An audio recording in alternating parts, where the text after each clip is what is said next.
सोचा था जिस तरह से आपका पूरा स्ट्रगलिंग पीरियड रहा है, जितनी आपने मेहनत की है, उसको लेकर लगा था कि इतना बड़ा कीर्तिमान आप महज 17 साल की उम्र में स्थापित कर देंगे? नहीं, मुझे ऐसा कुछ नहीं लगा था। मैं बस खेल रहा था और मुझे मैच के बाद पता चला कि मैं वर्ल्ड रिकॉर्ड बनाया और मैं बहुत खुश हूँ उसके लिए। Thank you God. और मैं चाहूँगा कि मैं बस ऐसे मेहनत करते रहूँ और अच्छा करते रहूँ। आप जिस तरह से आपका आ, शुरुआती कैरियर रहा है, जब आप मुंबई आए, आपके पिता पेंट का काम करते हैं गांव में, और पैसे नहीं थे उस वक्त कि आपको अच्छी कोचिंग क्लासेस दिला सकें क्रिकेट की, लेकिन आपके अंदर जज्बा था, बचपन से आपका सपना था एक बड़ा क्रिकेटर बनना। तब से लेकर अब तक का कैसा सफ़र रहा, कितनी मेहनत की है? मुंबई आए तो रिश्तेदार के घर पे गए, वहाँ पर आपको कुछ दिन रहने को दिया गया, लेकिन शायद जगह नहीं थी तो फिर आप वहाँ से निकल गए। फिर एक डेयरी फार्म में गए, वहाँ पर महज सोने के लिए आपने काम करने की इच्छा जताई, लेकिन उन्होंने भी आपको निकाल लिया क्योंकि आप दिन भर थक के आते थे और काम। तो क्या कुछ रहा, थोड़ा हमारे दर्शकों को बताएं। हाँ, वो बहुत ही मुश्किल टाइम था मेरे लिए। और पर मैं बहुत क्लियर था अपने माइंड में कि हाँ, मुझे बस क्रिकेट खेलना है और बाकी आगे पीछे हो तो कुछ मुझे फ़र्क नहीं पड़ता। और सबसे वो टाइम बहुत ही टफ था कि अकेले रहना, उसके बाद सब आपको ही देखना हो। और जैसे कि मैं संतोष अंकल के यहाँ रहता था, वो उन्होंने मुझे सपोर्ट काफ़ी किया, पर वहाँ पे इतनी जगह नहीं थी कि मैं रह पाता, तो उन्होंने एक डेयरी पे किया। तो वहाँ डेयरी का भी यही था कि आपको मुझे वहाँ काम करना पड़ेगा। तो मैं क्रिकेट खेल के इतना थक जाता था कि मैं काम नहीं कर पाता था। तो कुछ दिन बाद उन्होंने बोला कि भाई तू देख ले अपना, क्योंकि हमें नहीं जम रहा। तो मैं बोला ठीक है, कोई नहीं। तो मैं एक पप्पू सर थे उस टाइम पे, उन्होंने मेरी बहुत मदद की है और उन्होंने काफ़ी मुझे सिखाया भी है। तो जब मैं उनके पास प्रैक्टिस करता था, तभी वहाँ पे एक मुस्लिम यूनाइटेड क्लब है जो उनके मालिक पप्पू सर को जानते थे। तो उन्होंने एक मैच खिलाया मुझे, जिसके वजह से मुझे टेंट में रहने मिल गया। उन्होंने बोला था कि वो टूर्नामेंट में, वो मैच में तुम्हें अच्छा करना होगा, जिसकी वजह से तुम्हें एक जगह मिल जाएगी रहने के लिए। तो मेरे लिए वो एक इतना अच्छा था कि मैं जैसे ही उठता मैं ग्राउंड में आ जाता। तो मैं यही सोचता था कि हे भगवान, मुझे वहाँ पे रहने मिल जाए, जिसकी वजह से मुझे प्रैक्टिस ज़्यादा मिलेगी और मैं अपना काफ़ी समय क्रिकेट पे दे पाऊँगा। तो वो एक बहुत ही अच्छा था मेरे लिए कि मुझे वहाँ ग्राउंड पे रहने मिल गया। उस टाइम मेरे पास रहने के लिए कुछ नहीं था, तो मुझे ऐसा लगता था मेरे लिए बहुत बहुत अच्छी जगह मिल गई मुझे रहने के लिए। लेकिन वहाँ पे जब मैं रहने गया तो वो उस टाइम के लिए तो मेरे लिए बेस्ट प्लेस था। लेकिन वहाँ पे इतना आसान नहीं था रहना, क्योंकि वहाँ पे ना ही अच्छा पानी रहता है, वहाँ काफ़ी मच्छर हैं। उसके बाद अगर बारिश होती है तो टेंट में पानी आता है, अगर रात को सो रहे हो तो इधर से उधर जगह बदलना पड़ता है। और गर्मी में बेतहाशा गर्मी होती है ना, वहाँ पे लाइट है। तो तकलीफ़ तो मुझे काफ़ी होती थी, जैसे कि अगर रात में मुझे टॉयलेट जाना हो तो मुझे बाजू में ही जाना पड़ता था, कि इतना दूर मैं जा नहीं सकता था। डर लगता था, छोटा था, और रात को मतलब अकेले जाना भी इतना मुझे डर लगता था। तो मैं बाजू में ही चले जाता था। तो वहाँ एक दाढ़ी चचा रहते थे, तो वो मुझे हमेशा चिल्लाते थे, डांटते कि अरे इधर मत जा, उधर जा, ये कर वो कर। तो मतलब इतना आसान नहीं था, पर मैं बहुत मज़ा कर रहा था। मुझे वहाँ पे भी मैं हंसते खेलते रहता था। और जो भी होता था, जैसे कि कभी माली में हमारे झगड़े हो जाते थे, कभी वो मुझे बोलते थे कि तुझे ये करना पड़ेगा, मैं नहीं करता था। तो एक दो बार हमारा झगड़ा भी हो गया, जिसकी वजह से एक बार मैं मार भी खाया। मैंने मारा उसको, फिर उसने भी मेरे को मारा। तो मैं कभी वो सब दिन भूलूंगा नहीं। मैं बहुत मज़े करता था और उतना ही फोकस था। जैसे भी मैं जो भी खेलता था वहाँ पे, मैं प्रैक्टिस करने जाता था, मैं ग्राउंड पे सबसे पहले जाता था। मेरे लिए ये सबसे अच्छा एडवांटेज था कि जैसे ही मैं उठता मैं ग्राउंड पे रहता था, तो मैं अपना फिटनेस करता था और एक्स्ट्रा प्रैक्टिस करता था बाकी लड़कों से। तो और पप्पू सर भी, मैं उनको बोलता था सर जल्दी आना, तो वो जल्दी आते थे, तो मैं जिससे और प्रैक्टिस कर पाता था। तो हाँ, बहुत डिफ़िकल्ट था। उसके बाद मैं जब भी, मतलब मेरे पापा मुझे उतने पैसे नहीं भेज पाते थे कि मैं अपना वहाँ मुंबई में खाने पीने का खर्चा निभा सकूँ। तो मुझे फिर वो समझ में आया, तो एक फिर मैं अपने पापा को बोला भी नहीं, क्योंकि मैं नहीं चाहता था कि वो और परेशान हो और मैं उनको कुछ इतनी सारी बातें बताऊं। नहीं तो मम्मी पापा ऑब्वियसली परेशान होंगे। तो मैं यही सोच रहा था कि फिर मैं, एक रात में एक अंकल हैं तो उनके पास पानी पूड़ी बेचता था, जिससे मुझे थोड़े पैसे मिल जाते थे और मेरा टाइम भी निकल जाता था, मैं कुछ खा भी लेता था। तो तो ये क्रिकेट के बाद पानी पूरी बेचने का प्लान किया था आपने जो बेचते थे? प्लान किया नहीं था, वो अपने आप हो गया। वहाँ पे रहने लगा तो हम मेरी आपस में पहचान बढ़ गई, जिसकी वजह से मैं वहाँ चले गया और मैं वहाँ पे उनके साथ काम करने लगा। तो वो भी एक बहुत ही अच्छा मतलब एक था टाइम। पर मुझे कभी कभी बहुत बुरा लगता था, जिन लड़कों के साथ मैं खेल रहा हूँ, मैं सेंचुरी बना रहा हूँ, दिन भर वो मेरे लिए ताली बजा रहे, फिर रात में मैं उनको पानी पूरी खिला रहा हूँ। पर मैं वो भी एंजॉय करता था, मैं बोला चल ठीक है कोई बात नहीं, अच्छा है। क्या कई बार भागते थे ऐसा देख के, जब आपके एक जो बार सहयोगी एक दो क्रिकेटर? बार जो लड़के काफी चिढ़ाने वाले रहते थे तो उनको देख के भाग जाता था, पर मजा आता था, बहुत ही एंजॉय करता था मैं वो टाइम। और मैं बहुत ही मजे किया मैंने, बहुत ही स्ट्रगल था, पर मैं उसको एज अ चैलेंज लेता था और मैं बहुत एंजॉय करने की कोशिश करता था। आप कितना पानी पूरी जब बेचते थे तो कितना रुपए मिल जाते थे, या जैसे अगर पेट भर? मैं 2 घंटे 3 घंटे खड़े हो गया तो 150 रुपये मिल गए, तो उस टाइम पे 150 रुपये मेरे को बहुत ही ज़्यादा लगते थे, जिससे मैं काफ़ी कुछ अच्छा अच्छा खा लेता था। तो मेन तो मेरा यही रीज़न था कि मैं कितना अच्छा खा सकूं, बस। आप शुरुआत करते हैं भदोही से।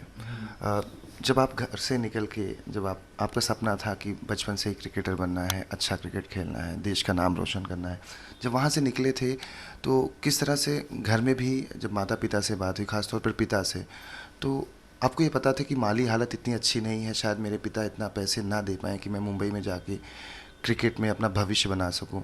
और क्रिकेट में भविष्य बनाना भी एक लंबा दौर होता है। कई बार कई क्रिकेटर होते हैं लंबे लंबे समय तक खेलते हैं, नहीं बन पाते, जो युवा भी आते हैं। तो ऐसे में क्या कुछ समझा के आपने उनसे बात करके यहाँ तक पहुँचे, और उनका आपको लेकर क्या रिस्पॉन्स था उस समय?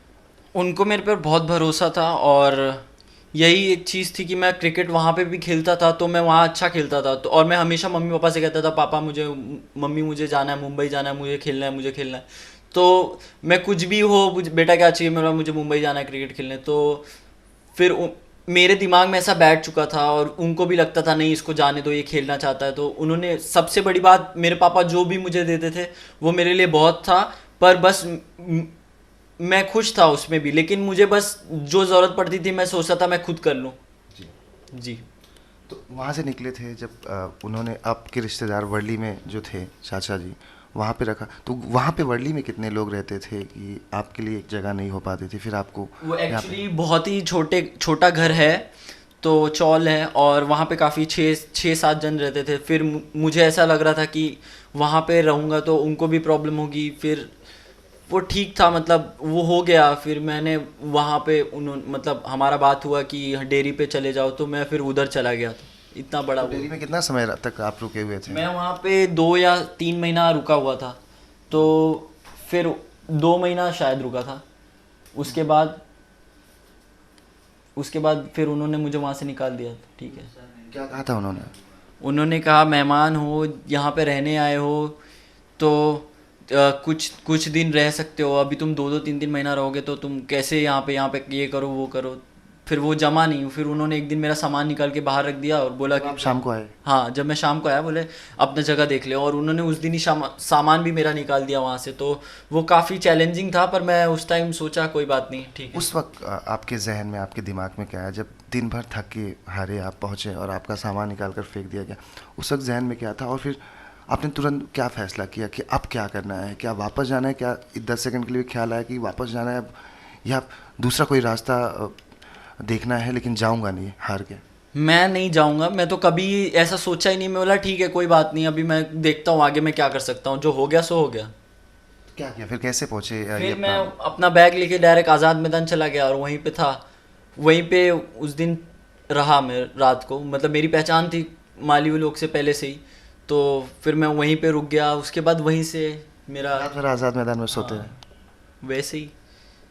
और जब वहाँ पर क्लब में आपको रखा गया तो इस शर्त पे भी रखा गया कि आपको बॉल जो होती है वो लेकर आना है, हाँ, और मैं उसके लिए भी मतलब कुछ पैसे मिलते थे जब टूर्नामेंट होता था? जब बॉल गुम जाते थे, जैसे मुस्लिम यूनाइटेड काफ़ी छोटा है तो वहाँ ऊपर छत, जब बॉल उस साइड चले जाते थे तो मैं चढ़ के चला जाता था, बॉल ले आता था, स्कोरिंग कर लेता था, अंपायरिंग कर लेता था, जिससे काफ़ी पैसे मिल जाते थे। ऐसे करके मैं पूरा मैनेज कर लेता था अपना। तो महीने में कितना तक निकाल लेते थे अब उस वो वक्त? मुझे इतना नहीं पता, मैं दिन का ही सोचता था। जैसे कि अगर मैं 2 घंटा यहाँ पे काम कर लिया पानी पूरी, या 3 घंटा, तो 150 रुपये मिल जाते थे। और अगर एक कुछ बॉल ले आया तो 20 रुपये 50 रुपये मिल जाते थे, या स्कोरिंग कर लिया तो 250 रुपये मिल जाते थे। तो ऐसे ही चल जाता था। परिवार में कितने लोग हैं आपके, बताना चाहें? और क्या कभी अपने बारे में, जब माता पिता तो परेशान होते ही हैं, पूछते ही हैं कि कैसे हो, क्या हो, और तो क्या एक्चुअली कभी उस उनसे टाइम बताया? मेरे पास फ़ोन नहीं था, तो मैं उतना बात नहीं कर पाता था। दादी चाचा के फ़ोन से मैं बात करता था। तो मेरे पास एक छोटा सा फ़ोन था, वो भी ख़राब हो गया। तो मोस्टली जो दादी चाचा थे, तो मम्मी उस उनके नंबर पे ही कॉल करती थी, तो मैं उनके फ़ोन से ही बात करता था। तो इतना कुछ बात भी नहीं होता था, दिन में एक बार हो गया बस। घर से कितने पैसे आते थे, अगर बताना चाहें तो? तो महीने का पापा भेज लेते थे 1,500-2,000 रुपया। और कई बार ऐसा हुआ है कि भूखे पेट रहना पड़ा हो, या कहते हैं कि कई बार हाँ, मुंबई में ऐसा कुछ नहीं बहुत। तो वड़ा पाव मिल जाए तो वही दिन और रात निकल जाती है, तो ऐसा हुआ है आपके साथ? तो ऐसा बहुत बार हुआ है कि मतलब वड़ा पाव तो बहुत ही हेल्पफुल है उस टाइम पे, और अभी भी मैं खाता हूँ। तो हुआ तो काफ़ी बार है, जैसे कि अगर मेरे पास पैसे नहीं है, मैं ट्राई करता था, "ए भाई तू कुछ खिला दे, भाई तू कुछ खिला दे", ऐसे ऐसे करके तो काफ़ी टाइम निकल जाता था। और कभी कभी कुछ नहीं रहता था तो ठीक है, जो भी रहता था खा पी के सो जाता था। आप बचपन से, जब से आपने क्रिकेट खेलने का सपना देखा और शुरू किया और अब तक, कौन कौन से ऐसे खिलाड़ी हैं जो आपके आइडियल रहे हैं? सचिन तेंदुलकर सर मेरे आइडल हैं, और वसीम जाफ़र सर हैं। और वसीम सर को मैं बहुत ही मतलब बहुत ज़्यादा मानता हूँ, वो मेरे काफ़ी रोल मॉडल हैं। और मैं जब उनको मिलता हूँ तो मैं उनसे काफ़ी चीज़ें पूछता हूँ क्रिकेट की, और वो मुझे हमेशा हेल्प करते हैं। और मैं कभी भी मेरे दिमाग में कोई भी डाउट होता है तो मैं वसीम सर को कॉल करता हूँ और मैं पूछता हूँ, सर ऐसे कैसे इम्प्रूव करूँ। तो मुझे काफ़ी अच्छी अच्छी बातें बताते हैं, जिससे मैं उसको क्रिकेट में भी लाता हूँ और अपनी लाइफ में भी लाता हूँ। तो वो बहुत ही हेल्पफुल होता है मेरे लिए। सचिन जी से आपकी मुलाकात हुई थी, आपको एक बैट भी गिफ्ट हाँ। किया था, क्या कुछ बात हुई थी? ये बैट देख सकते हैं, ये सामने है, जो सचिन तेंदुलकर ने यशस्वी को गिफ्ट किया था। Dear Yashasvi, enjoy the goal, always give 100%। You 100%। आप क्या कहना चाहेंगे, जब अ, कहते हैं क्रिकेट के भगवान भगवान हैं है और वो। क्रिकेट भगवान से ही आपको इतनी बेस्ट विशेस मिल गई, तो उस वक्त क्या लगा था? और कभी सपना था कि जिनको टीवी में देखते थे, इतने बड़े आइडियल और क्रिकेट के भगवान? मेरा सपना था कि मैं सचिन सर से मिलूं, और वो मैं जब उनसे मिला तो मैं बहुत ही खुश था, बहुत ज़्यादा खुश था। और मैं उनसे उनको देख के बहुत सरप्राइज था और डरा हुआ था थोड़ा। तो मैं क्या पता, मुझे सही से याद थी मैं क्या बोला हूँ क्या नहीं बोला हूँ। तो मैं बहुत डरा हुआ भी था, पर सचिन सर ने मुझे काफ़ी अच्छे से मेरे साथ बात की। मैंने काफ़ी क्रिकेट की बात की, और मेरे दिमाग में क्या चलता है बैटिंग के वक्त, तो मैंने काफ़ी कुछ उनसे पूछा, जिससे काफ़ी क्रिकेट मेरा हेल्प हुआ, जिससे मैं काफ़ी अपने आप को और मेहनत कर रहा हूँ कि मैं और इम्प्रूव कर सकूँ। कैसे पहुंचे थे वहाँ तक, किससे, कैसे उनके बेटे? हाँ, अर्जुन ने मुझे बोला कि क्या किधर है तू। तो मैं बोला, मैं एक्चुअली अर्जुन मेरा रूम पार्टनर था, हम लोग श्रीलंका टूर पे जा रहे थे इंडिया के लिए। जी। तो उसी टाइम अर्जुन ने बोला कि मिलना है, तो मैं बोला अरे भाई मिला दे। तो उसने मिलाया मुझे, मतलब कई टिप्स मिली आपको जो अभी काफ़ी काफ़ी काम आ रही है और शायद भविष्य में बहुत काम आए? बहुत काम आएंगी। और मैं, हाँ, बहुत सारी टिप्स सर ने मुझे दी, जिसके वजह से मैं काफ़ी अपना गेम इम्प्रूव कर पा रहा हूँ, और मैं मुझे करना है। अ, अभी आईपीएल की शुरुआत होनी है कुछ समय बाद, और उसको लेकर सिलेक्शन के लिए भी आप जाने वाले हैं। किस तरह से देखते हैं इस पूरे सिलेक्शन को, और कितना बड़ा सपना है कि आईपीएल भी खेलना, क्योंकि आईपीएल को लेकर आजकल क्रेज़ बहुत ज़्यादा है, तो क्या कुछ प्लान है आपके आने वाले समय के लिए? मेरा बस यही ध्यान है कि मैं जहाँ भी खेलते रहूँ वो अच्छे से खेलते रहूँ, और अपने काम पे ध्यान दूँ, अपने क्रिकेट को इम्प्रूव करते रहूँ। उसके बाद जो भी प्लेटफॉर्म है, जो भी मुझे मिलेगा, तो मैं चाहूँगा कि मैं उसमें अच्छा करते रहूँ, बस बाकी कुछ नहीं। और मैं अब बस प्रोसेस पे ध्यान देते रहूँ और क्रिकेट पे ध्यान दूँ उतना ही जितना मैं दे रहा हूँ। जिस तरह से आपने स्ट्रगल किया है महज 17 साल की उम्र तक अब तक, क्या कुछ यंगस्टर को आप अपने हिसाब से कहना चाहेंगे, किन किन चीज़ों पर हमें फोकस रखना चाहिए और किन चीज़ों को अपने जहन में कभी भी आने नहीं देना चाहिए, जिससे कि हम न थके, न हारे, न निराश हों, आगे बढ़ते रहें कितनी भी मुश्किलें आ जाएं? कुछ नहीं, हमको बस अपने ऊपर भरोसा रखना बहुत ज़रूरी है, क्योंकि अगर आप पे भरोसा रखोगे तो दुनिया आप पे करेगी। और सबसे ज़रूरी है कि आप अपने साथ बहुत ही ट्रू रहो, बहुत ऑनेस्ट रहो। और चाहे कैसे भी हो, चाहे कोई चाहे भी किसी भी सिचुएशन हो, बैकग्राउंड से आप आ रहे हैं। वो मैटर नहीं करता। आप अपने आप को सेटिस्फाइड करने की कोशिश करो कि आप मेहनत कर रहे हो तो आप खुश हो कि आज मैंने प्रैक्टिस की तो हाँ मैं बहुत अच्छा प्रैक्टिस किया, मैंने बहुत ही अच्छी फीलिंग है। और जैसे कि अगर आप ऐसा माइंडसेट रखो कि जैसे समुंदर है, समुंदर में मछलियाँ भी होती हैं और शार्क भी होती है, तो आपके ऊपर है आपको क्या बनना है, आपको शार्क बनना है कि आपको छोटी मछली बननी है। तो आपको वो माइंडसेट रख के ही चलना है कि मतलब आपको स्ट्रॉन्ग, आपको कोई इतना इजी कोई नहीं देगा, आपको उसको छीनना पड़ेगा, उसको जीतना पड़ेगा। तो यही दिमाग में रखना चाहिए कि हाँ मैं लड़ूंगा, मैं छोड़ूंगा नहीं। कोई भी सिचुएशन आने दे, मेरा मेरा माइंडसेट यही रहता है कि हाँ ठीक है मैं लड़ूंगा, मैं लड़ते रहूंगा, लड़के हारूंगा तो चलेगा, मैं छोड़ूंगा नहीं, मैं गिव अप नहीं करूंगा। अ, जब से लेकर भदोही से लेकर यहाँ तक आए, पिछले इन सालों में क्या कुछ नया सीखा है यशस्वी ने स्ट्रगलिंग के दौर में, जब संघर्ष करे आपने? मैंने बहुत कुछ सीखा है यहाँ पे। बहुत ही मतलब मुंबई माना जाता है कि माया नगरी है, और मुंबई आपको बहुत कुछ सिखा देगी अगर आप रहोगे मुंबई में। तो वो आपको छोटी चीज़ें भी बताएगी, बड़ी चीज़ें भी बताएगी। तो बहुत ही अच्छा मेरे लिए एक्सपीरियंस है, और जिसके वजह से मैं बहुत ही मेंटली टफ हुआ हूँ।